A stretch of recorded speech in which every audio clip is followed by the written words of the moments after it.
Hi Axel, how are you? I'm good. How are you doing? Good, good. It's nice to see you back. It's good to see you. How's your week been going?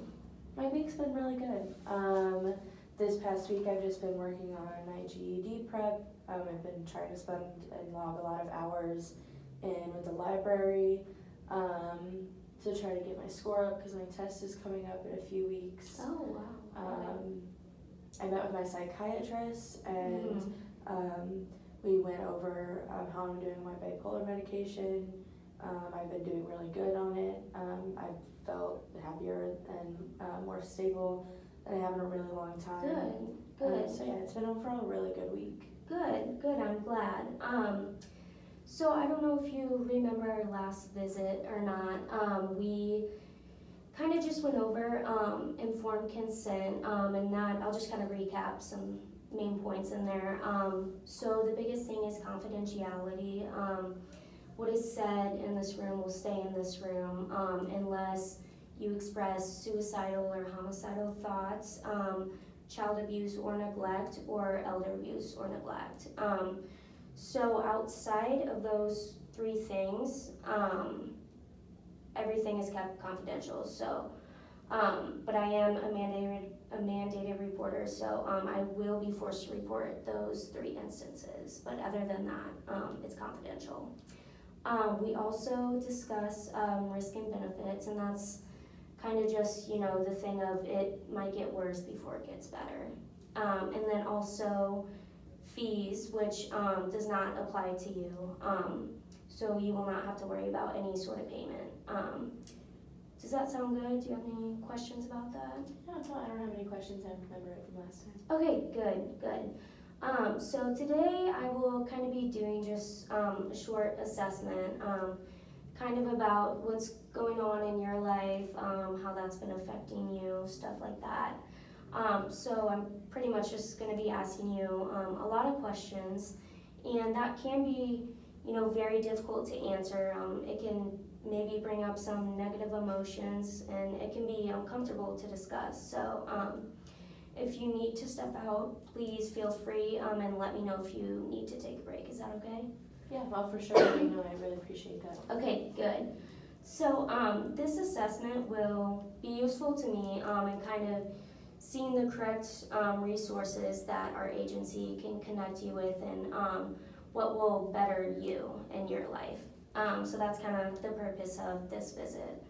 And I'm also going to be kind of writing stuff down. Is that okay with you? Yeah, absolutely. Okay, perfect.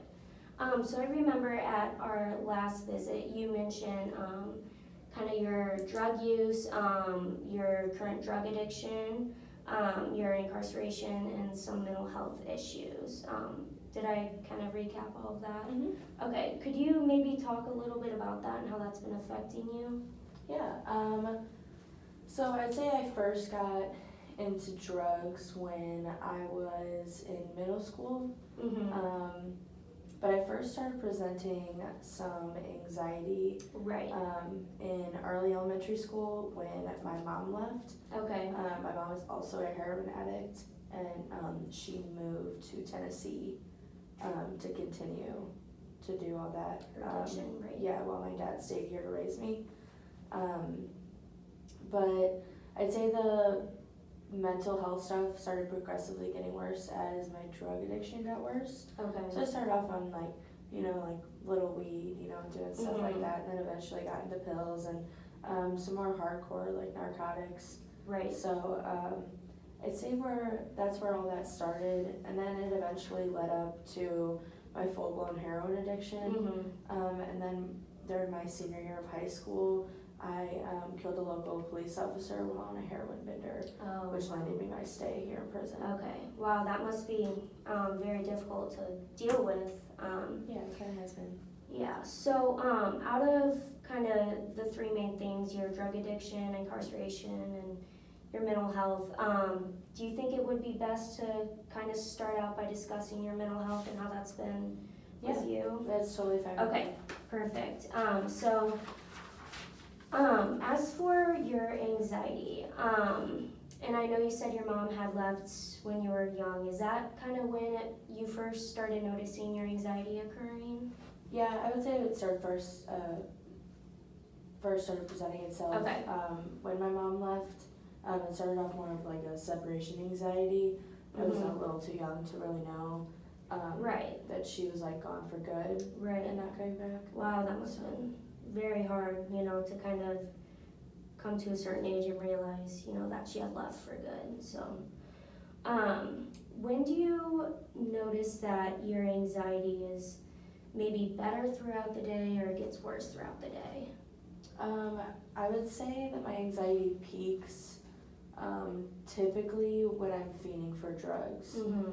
So kind of when I'm on my like last thread of I need a hit, I need something, that's kind of when I experience the worst anxiety. Right.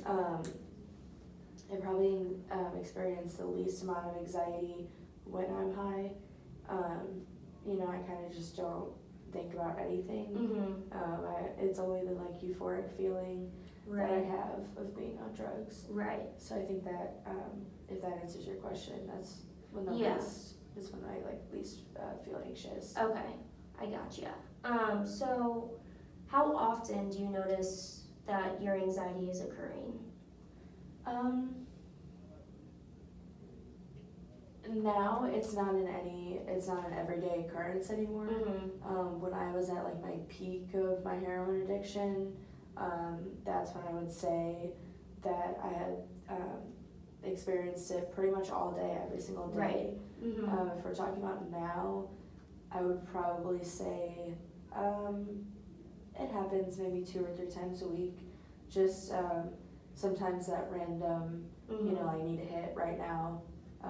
Even though, I'm trying my best to stay away from it. It's just sometimes like an overpowering urge. Right. I'd say just like 2 or 3 times a week. Okay, I gotcha. So not necessarily every day, just not a few anymore. times a week. Okay.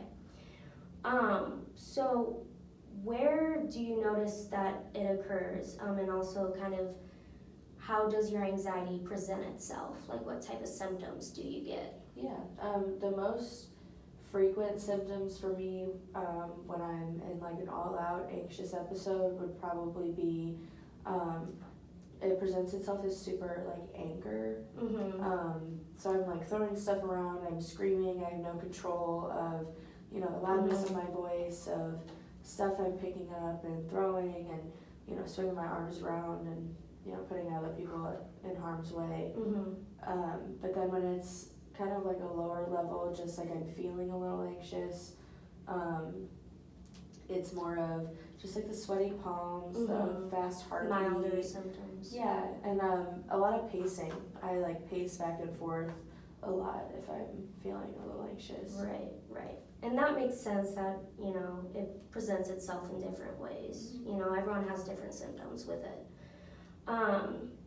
So on a scale of 1 to 10, when you said you're at your peak and you have all this rage, what would you rate that? But also, when you're just normal throughout the day, what would you rate your anxiety 1 to 10 as well?